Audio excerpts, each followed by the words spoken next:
오늘 이 시간에는 이사야서 1장 11절로부터 14절까지의 말씀을 통해서 예배의 변화가 필요합니다 라는 제목으로 하나님의 말씀을 전하겠습니다. 오늘 우리가 읽은 이사야서 1장 11절로 14절 말씀을요, 우리 세번역 성경으로 다시 한번 읽어보려고 합니다.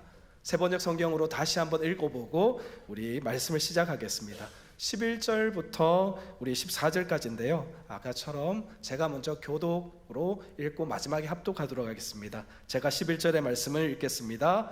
주님께서 말씀하신다. 무엇하러 나에게 이 많은 재물을 바치느냐?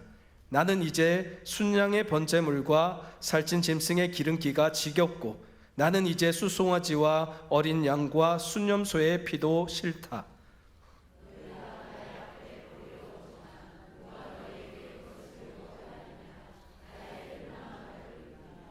다시는 헛된 재물을 가져오지 말아라. 다 쓸모없는 것들이다. 분향하는 것도 나에게는 역겹고, 초하루와 안식일과 대회로 모이는 것도 참을 수가 없으며, 거룩한 집회를 열어놓고 못된 짓도 함께 하는 것을 내가 더 이상 견딜 수가 없다. 나는 정말로 너희의 초하루 행사와 정한 절기들이 싫다. 그것들은 오히려 나에게 짐이 될 뿐이다. 그것들을 짊어지기에는 내가 너무 지쳤다. 아멘. 어떠십니까? 우리가 처음 읽었던 말씀과 동일한 말씀이지만 조금 더 나에게 와닿는 말씀이 아닐까요? 오늘 말씀의 구절을 읽다 보면 하나님께서 너무 속상하시고 화가 너무 많이 나셨던 것 같다라는 그러한 마음이 듭니다. 사실 이스라엘 백성들에게 제사를 요구한 것은 하나님이셨는데, 분향과 번제와 월삭과 절기와 예물, 이 모든 것을 먼저 요구하신 것은 사실은 하나님이셨는데, 왜 이제 와서 그것들이 필요 없다, 원하지 않는다라고 말씀하시는 걸까요? 혹시 제사를 드리는 방식에 문제가 있어서 하나님께서 속이 상하셔서 이렇게 말씀을 하시는 걸까요? 아니면 사람들이 제사에 이전에 불을 잘못 올려서 성전에서 죽게 된 나답과 아비후처럼 잘못된 것, 금지된 것을 올려서 우리 하나님께서 화가 나셔서 그러신 걸까요?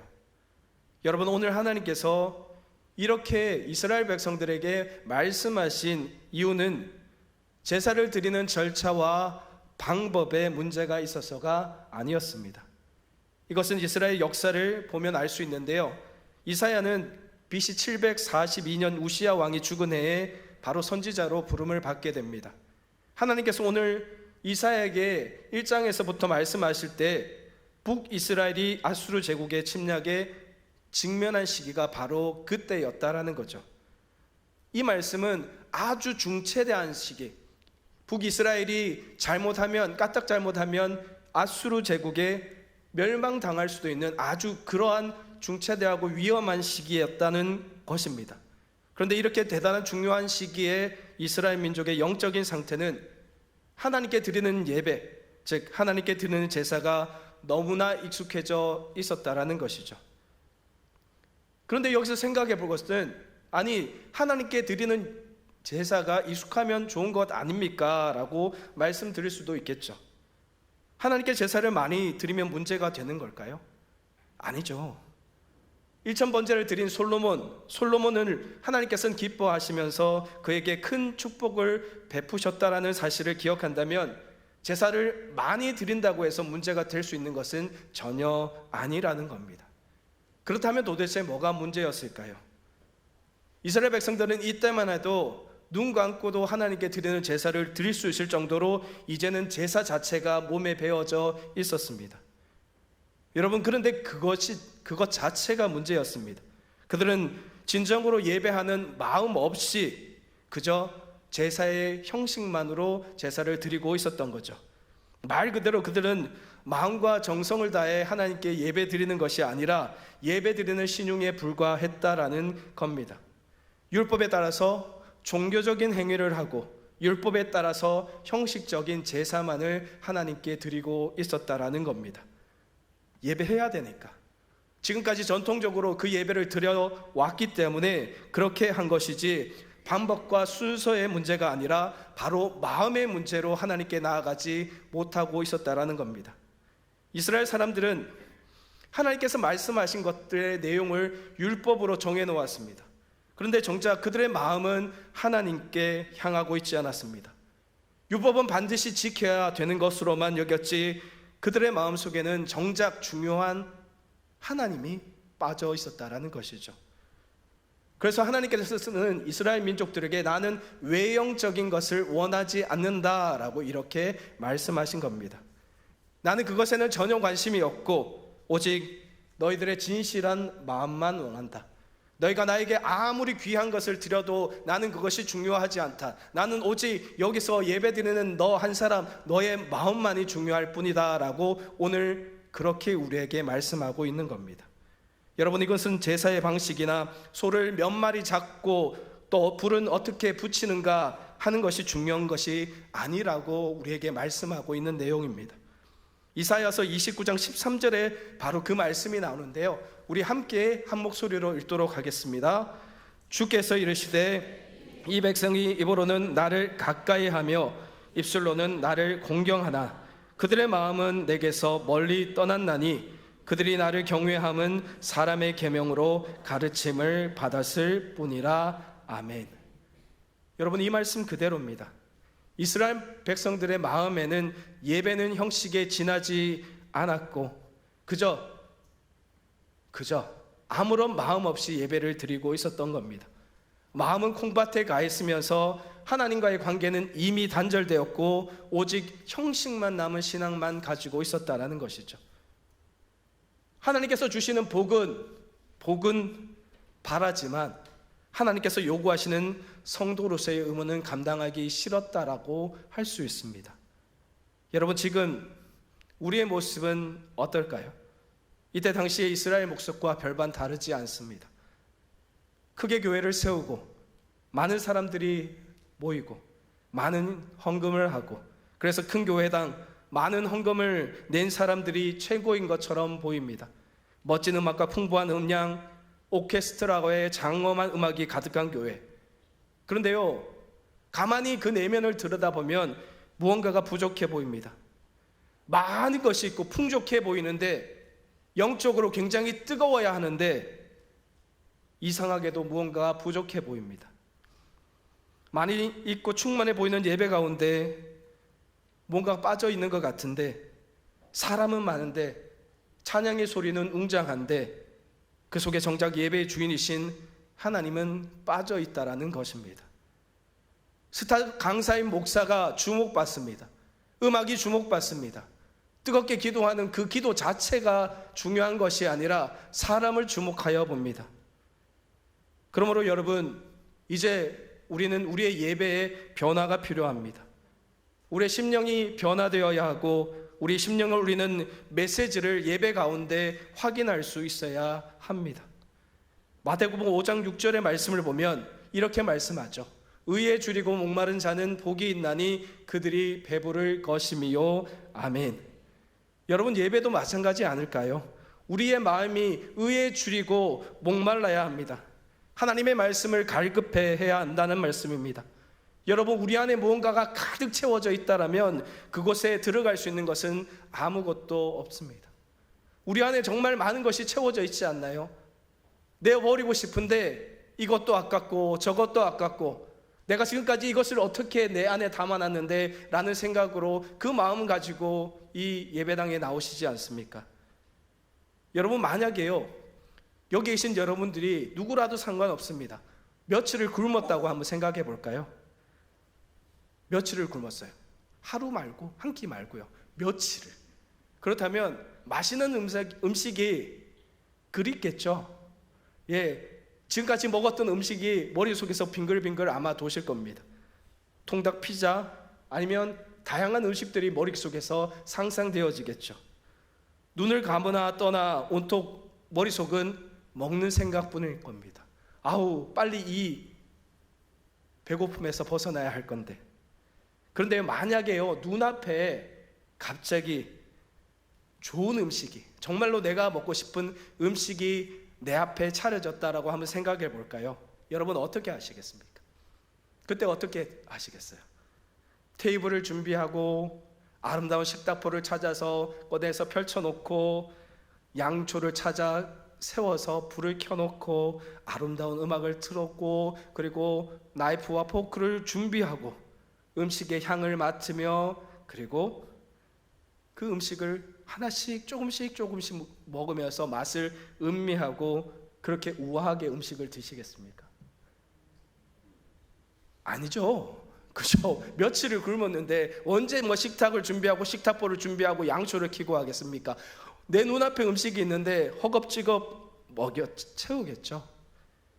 이것저것 준비 없이 배가 고프니 거칠에는 다 생략하고 음식부터 아마도 누구나 할 것 없이 먼저 비워버리실 겁니다.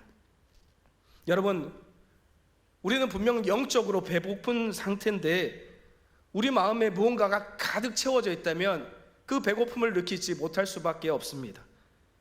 그곳에 영을 위한 양식을 채울 공간이 없기 때문이죠. 영을 위한 양식으로 채워서 영의 배고픔을 채워 나가야 되는데 다른 것으로 채워져 있으니 배고플 여유가 없는 거죠. 얼마 전에요, 저희 아내랑 장을 보러 갔는데 우스갯소리로 이런 얘기를 했습니다. 장을 보러 가기 전에 음식을 먹고 가야 해. 왜냐하면 배가 부르면 이것저것 장을 볼 생각이 사라지니까. 실제로 그렇더라고요. 한 번은 배가 정말 고픈 상황에서 장을 보러 갔는데요, 오늘 먹지 않을 것까지 장을 다 봐서 냉장고에 이만큼 쌓아두더라고요. 결국 어떻게 된 줄 아세요? 다 못 먹었어요. 그런데 하루는 장을 보러 갔다가 배고픈데 저기 가서 떡볶이와 순대를 먹고 갈까? 먹었는데 금방 배가 부르더라고요. 그러다 보니까 장을 보러 가자고 했는데 결국은 장을 거의 못 봤어요. 배가 부르니까 생각이 안 나더라고요. 예, 맞습니다. 여러분, 그렇죠. 우리 마음속에 세상의 유혹과 세상을 향한 돈, 걱정, 근심, 욕심이 가득하다면 아무리 그곳에 하나님이 들어가려 하여도 들어갈 곳이 없는 겁니다. 하나님께서 우리에게 주시는 그 말씀, 하나님이 주시는 그 은혜가 그 속으로 비집고 들어갈 틈이 없어지는 거죠. 한 가지 제가 경험했던 것을 한번 들려드리겠습니다. 제가 군 생활할 때 저는 전방에서 군 생활을 했는데요, 그때 저희 소대원이 18명 정도 되었습니다. 근데 그때 이게 밤에 심심하니까 하던 놀이라고 할 수 있나 아니면 괴롭힘이라고 할 수도 있을 것 같아요. 우리 이제 고참들은 제외하고 일반 병들 중에 조금 낮은 직책을 가진 친구들 중에 가위바위보를 해서 지는 두 사람이 서로 경쟁을 하는 거예요. 근데 무슨 경쟁을 하냐면 반합 아시나요? 우리 남성분들은 아마 다 아실 거예요. 군용 그릇이 있습니다. 반합이라고 이만한 그릇이 있는데 거기에다가 매일 나오는 우유가 있거든요. 한 팩, 옛날에 있는 한 팩짜리 우유를 그곳에 나누어 붓습니다. 그래서 빨리 마시기를 시키는 거예요. 한 번은 가위바위보에 져서 제가 걸렸는데 그 반합에 얼마가 들어가냐면 약 8개 반이 들어갑니다. 우유 8개 반이 들어가는데 가득 아귀까지 채우면 8개 반 조금 더 넘을까지 채워질 수 있습니다. 그래서 시작 하는 순간 들이켜 마시기 시작했죠. 어떻게 됐을까요? 처음에는 잘 들어가더라고요. 잘 들어가는데 그런데 이게 조금 문제가 되었습니다. 물하고 좀 달랐어요. 물은 2리터를 혼자 마실 수가 있거든요. 사람이 먹으면 물이 점점 이게 흡수가 되는 느낌이 들어요. 그런데 우유는요, 흡수가 안 되는 거예요. 여기 뱃속에서부터 차오른다는 느낌이 들더니 어느 순간 목을 지나서 이까지 차오르는 느낌을 받았어요. 결국 다 못 먹고 토해냈는데요, 문제는 목구멍까지 우유가 차올라서 토해버렸는데 토해지지가 않는 거예요. 손가락을 넣고 별 수단을 다 써봤는데도 우유가 넘어오지 않고 속만 따갑고 너무 힘든 거예요. 제가 이게 꽤 오랜 시간이 지났는데도 아직까지 그 끔찍했던 기억이 있습니다. 어쩌면 우리의 심령이 그렇지 않을까요, 여러분? 토해내버리고 싶은데 그곳에 세우는 것을 담아야 되는데 하나님이 주시는 것을 담고 싶은데 토하고 싶은데도 비워버리고 싶은데도 비워지지가 않는 겁니다. 미련이 남는 거예요. 그렇지 않습니까? 지금 이 세상 살아가는데 이거 정말 유용한데, 이거 하나님 말씀보다 어떻게 보면 더 중요한데 이것이 더 나에게 유용하지 않을까, 이런 생각이 들고 있다라는 겁니다. 돈이 필요합니다. 그리고 무엇보다 나의 사랑하는 가족이 더 중요하죠. 직장, 여행, 취미생활, 나의 건강 정말 중요하지 않습니까? 하나님보다 이것이 더 중요하다고 생각될 때가 너무나 많습니다. 당장 내일 천국에 갈 거 아니니까 라는 생각이 머릿속에 가득합니다. 이 세상에서는 먼저 신앙보다, 교회보다, 하나님보다 나를 위해 살아야 하는 것 아닌가라는 생각이 먼저 우선순위에 들어있기 때문입니다. 오늘 이 시간 여러분의 마음속에 있는 세상의 욕심과 근심을 모두 버리시는 여러분 다 될 수 있기를 주님의 이름으로 축복합니다. 심령을 비워두시는 저와 여러분 되시기를 축복합니다. 만약에 손가락을 긁는 고통이 있다 할지라도 내 속에 있는 것들을 비워버려서, 그래서 텅 빈 심령으로 가지고 갈급함을 가지고 하나님을 만나시기를 주님의 이름으로 축복합니다. 여러분 수동 펌프 아시나요? 여기 계신 분들 중에 아마 수동 펌프 아시는 분은 계실 거예요. 우리 젊으신 분들은 모르시죠? 모르시죠? 다 모르시나요 혹시? 네, 수동 펌프 아시죠? 손으로 저어서. 저희 집에 이 수동 펌프가 있었습니다. 그래서 어릴 때 마중물을 부어서 이렇게 몇 번 저으면 물이 나오는 수동 펌프가 있었는데, 제가 어리실 적에 부모님이 이렇게 물을 조그만 종지에다가 물을 부으면 몇 번만 움직이면 물이 나오는 게 굉장히 신기했어요. 그래서 하루는 부모님이 없을 때, 제가 학교에서 일찍 돌아왔을 때 그 펌프를 움직여 보기로 했습니다. 그런데요, 문제가 있었어요. 제가 마중물을 두 번 정도 부었는데도 안 나오는 거예요. 그래서 또 갔다 또 붓고 했는데도 안 나오는 거예요. 그 어린 팔로 한 수십 번을 하니까 그제서야 물이 나오더라고요. 왜 이런지를 몰랐어요. 우리 부모님이 봤을 때는 마중물을 조금만 붓고 몇 번만 하면 물이 나왔는데 왜 나는 안 되지라고 생각하며 나중에 저희 부모님께 여쭈어보니 부모님이 이렇게 말씀했습니다. 수동펌프를 늘 즐겨 사용할 때는 마중물을 조금만 붓거나 아예 마중물을 붓지 않아도 손쉽게 물이 나올 수가 있는데, 오랫동안 이 펌프를 사용하지 않고 내버려 두면 마중물을 한참을 붓고 또 수십 번의 펌프질을 해야지만 물이 나온다는 사실을 그때서야 알게 되었죠. 여러분, 우리의 예배도 이 펌프의 원리와 같습니다. 사용하지 않고 오래 놔두게 되면 나중에는요, 오랜 노력을 기울여야, 아니 수십 번, 수백 번을 수고해야 비로소 결실을 얻을 수 있게 된다라는 겁니다. 만일 사람들이 진정으로 하나님을 바라보지 않고 있다라면 아무리 많은 예배를 드린다 하여도 하나님께서 전혀 기뻐하시지 않는다라는 거죠. 그런데 반대로 한번 생각해 볼까요? 우리가 온 마음과 뜻과 정성을 다해 하나님께 예배드리면 비록 우리가 아무것도 하나님께 해드릴 수 있는 것이 없지만 그 마음 중심을 보고 하나님께서 우리에게 은혜를 베풀어 주실 줄로 믿습니다. 사람들의 마음이 전심을 다하며 예배드리면 우리들의 심령이 하나님께 향하여 나아가고 있으면 하나님께서 우리에게 초점을 맞추어 그 예배를 기뻐 받으실 줄로 믿습니다. 그래서 여러분, 예배 드리는 것은 바로 그래서 준비가 필요하다는 겁니다. 누구의 준비가 필요할까요? 예배 가운데 순서를 맡은 사람들만 준비를 잘하면 될까요? 아니죠. 여러분, 예배 준비는 예배 드리는 모든 분들이 함께 하는 겁니다. 예배 시간에 맞춰, 아니 어쩌면 예배 시간에 늦어서 자신이 속해 있는 그 교회에, 그 건물에 도착해서 헐레벌떡 자리에 앉아서 묵도, 찬송, 그리고 기도, 설교, 봉헌, 축조로 예배 마침 이틀 안에 갖춰져서 시간을 보내는 것이 다가 아니라는 겁니다. 여러분, 예배는요, 시간을 보내는 것이 아니라 그 속에서 하나님을 만나야 하는 것이 바로 예배입니다. 예배 속에서요, 누구를 만나야 되죠? 하나님을요. 하나님을 만나지 못하면 예배는요, 아무 필요 없는 시간을 그냥 보내는 겁니다. 그냥 왔다가 가시는 거예요. 시간만 버리시는 거죠. 여러분, 예배는요, 분명하게 말씀드립니다. 하나님을 만나는 시간입니다. 만약에 여러분께서 좋아하시는 유명한 가수가 있다고 생각합시다. 누굴까요? 임영웅 좋아하시죠? 안 좋아하시나요? BTS 좋아하시나요 혹시? 좋아하는 임영웅 가수의 콘서트를 보러 간다고 한번 생각해 볼까요? 사람들은요, 다른 좌석보다 비싼데 불구하고 내가 가장 좋아하는 가수, 가장 잘 보이는 곳에 표를 구하게 됩니다. 보통 VIP석, S석이라고 보통 이야기를 하는데요, 그곳은 일반석보다 수배의 돈을 지불해야지만 갈 수 있다고 합니다. 어떤 분은 안표는 1,000만 원이 넘는 경우도 있다라고 하더라고요. 여러분, 왜 그렇게 할까요? 요즘엔요, 제가 콘서트를 안 가봐서 잘 모르지만 TV라든지 다양한 매체를 통해서 콘서트 장면을 보게 되면 콘서트가 옛날하고 달라서 가수의 뒤쪽에 아주 큰 LED 스크린이 있어서 먼 곳에서도 아주 값싼 가격으로 산 좌석에서도 그 가수의 얼굴이 아주 크게 잘 보였습니다.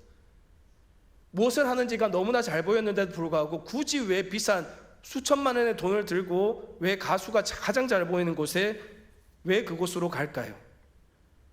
그것은 바로 내가 좋아하는 가수를 내 눈 가까이서 볼 수 있으니까 그렇게 합니다.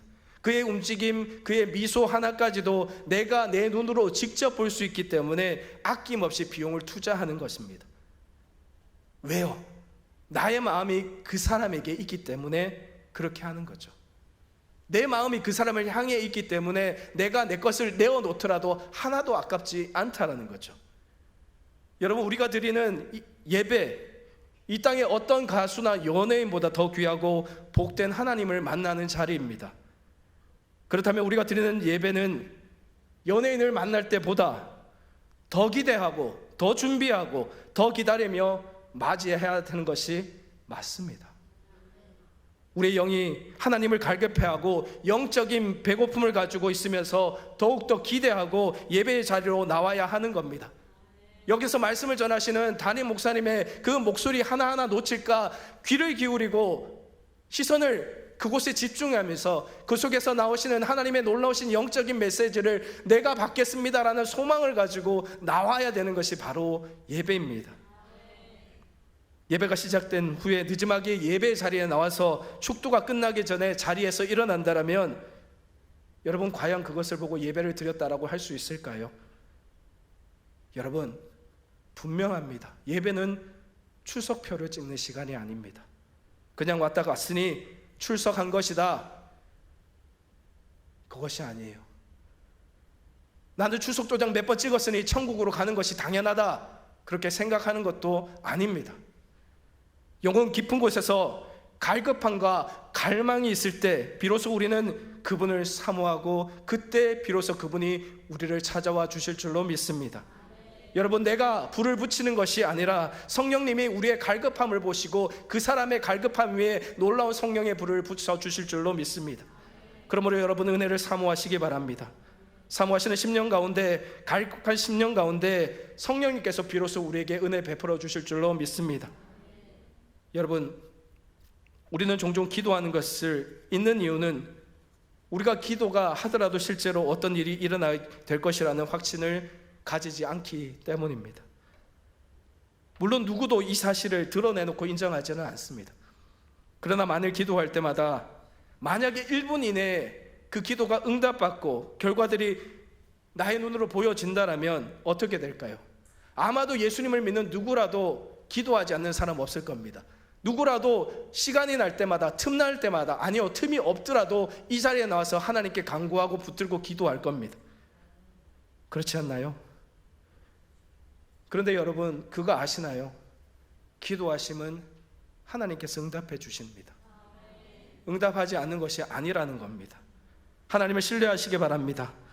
신뢰하는 하나님은 우리에게 하나님의 크고 놀라우신 은혜와 사랑을 베풀어 주실 줄로 믿습니다. 예배하는 가운데, 묵상 기도하시는 가운데 항상 은혜를 갈망하십시오. 찬양 가운데 주시는 은혜를 경험하십시오. 기도 가운데 하나님을 만나시고 주님의 종이 대언하시는 하나님의 말씀이 우리에게 주시는, 나에게 주시는 심령 깊숙이 주어주시는 그 은혜를 목구멍으로, 이 목구멍에 차오를 그때까지 받으시는 여러분 다 될 수 있기를 주님의 이름으로 축복합니다. 여러분, 모세가 하나님을 만나셨을 때 그때 기억하십니까? 미디안 광야 호렙산에서 하나님께서는 불타는 떨기나무 가운데 모세에게 말씀하십니다. 출애굽기 3장 5절에서 6절 말씀입니다. 우리 함께 한 목소리로 읽도록 하겠습니다. 하나님이 이르시되 이리로 가까이 오지 말라. 내가 선 곳은 거룩한 땅이니 내 발에서 신을 벗으라. 또 이르시되 나는 내 조상의 하나님이니 아브라함의 하나님, 이삭의 하나님, 야곱의 하나님이니라. 아멘. 여러분, 이 말씀 가운데 모세가 서 있는 그곳이 원래부터 거룩한 곳이었을까요? 아니죠. 여러분, 모세가 하나님을 만난 곳은 원래부터 거룩한 땅이 아니라 그곳에 하나님께서 임재하셨기 때문에 그곳이 비로소 거룩하고 놀라운 은혜의 땅이 된 줄로 믿습니다. 여러분, 아무리 멋진 교회를 지었다고 하여도 그곳에 하나님이 계시지 않는다라면 아무런 쓸모가 없는 땅이에요. 거룩한 곳, 멋진 곳, 큰 예배당, 멋지고 웅장한 찬양이 있는 곳이 아니라 전심을 다해 하나님을 예배하는 예배자가 있는 곳, 뜨겁게 기도함으로 성령이 임하는 곳, 하나님의 말씀을 사모함으로 나와서 말씀 한마디 한마디 받아 아멘 하며 내 삶에 말씀대로 살아가는 성도가 있는 그곳이 바로 거룩한 곳인 줄 믿습니다. 그곳에 하나님의 임재하실 줄로 믿습니다. 저와 여러분들이 예배하는 바로 이곳, 우리 전화교회가 하나님께서 거하시는 놀라운 은혜가 자리가 될 줄로 믿습니다. 여러분, 우리 전화교회가 하나님을 예배하는 곳, 하나님을 만나는 곳, 성도들이 뜨거운 마음으로 하나님을 예배하기 위해 준비하는 곳, 기대하며 찾는 곳, 그래서 그곳에 예배 가운데 하나님의 임재를 늘 느끼며 만나는 곳, 성령 충만하신 감동이 있는 자리가 될 수 있기를 주님의 이름으로 축복합니다. 여러분, 이제 우리는요, 우리의 예배가 하나님 기뻐하시는 예배가 되기 위해서 어떻게 변화해야 되는지, 우리가 어떤 마음으로 예배로 나아가야 되는지에 대해서 말씀을 보면서 그 해답을 찾겠습니다. 이사야서 1장 16절로부터 19절의 말씀을 보면 그 해답이 있는데요, 우리 16절, 17절, 18절, 19절 우리 한 절씩 교독하겠습니다. 제가 먼저 16절의 말씀을 읽겠습니다. 너희는 스스로 씻으며 스스로 깨끗하게 하여 내 목전에서 너희 악한 행실을 버리고 행악을 그치고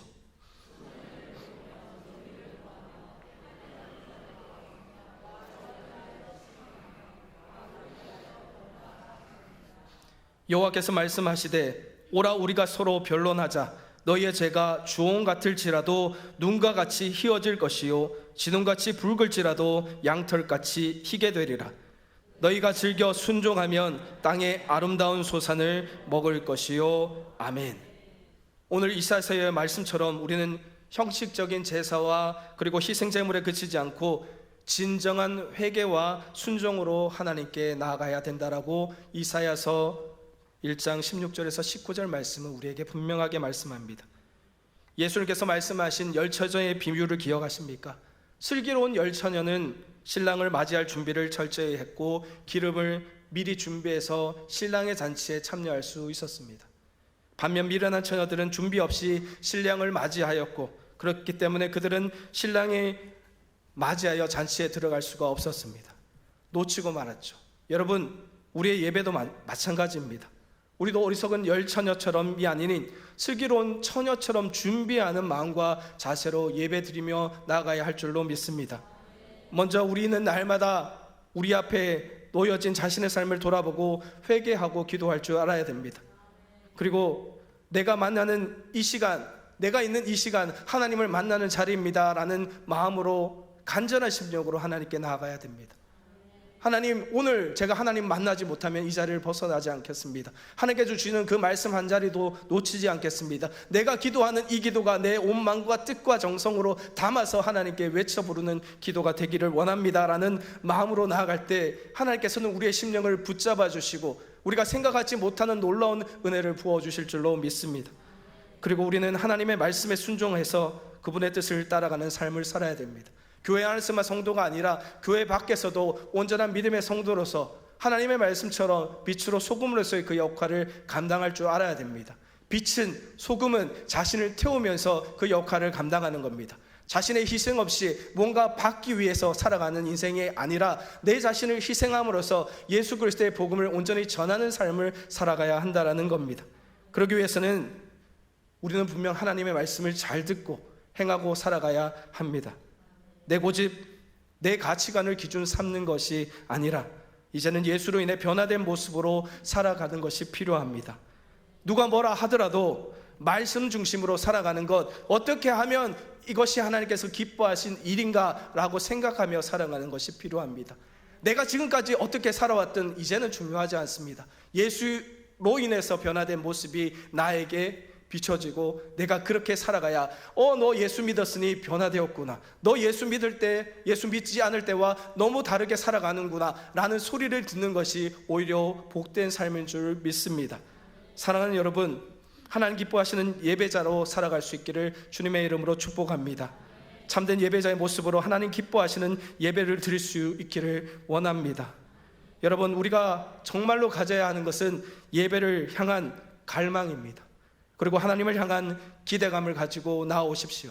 예배 자리에 오면 하나님을 만날 수 있다, 이곳에 나오면 내 문제가 해결될 수 있다, 이곳에서 기도하면 하나님이 내 손을 붙잡아 주실 것이다 라는 그러한 기대감으로 나올 때 하나님께서는 반드시 여러분을 외면하지 않으시고 여러분의 손을 붙잡아 주시고 여러분의 모든 문제를 바로 여러분의 눈앞에서 해결해 주실 줄로 믿습니다. 그리하여 여러분의 입술에서 하나님이 오늘 나를 만나 주셨고 하나님께서 이렇게 말씀하셨습니다. 너의 믿음이 너를 구원하였다. 이 말씀을 듣고 날마다 하나님 안에서 믿음으로 살아갈 수 있는 저와 여러분 다 될 수 있기를 주님의 이름으로 축복합니다.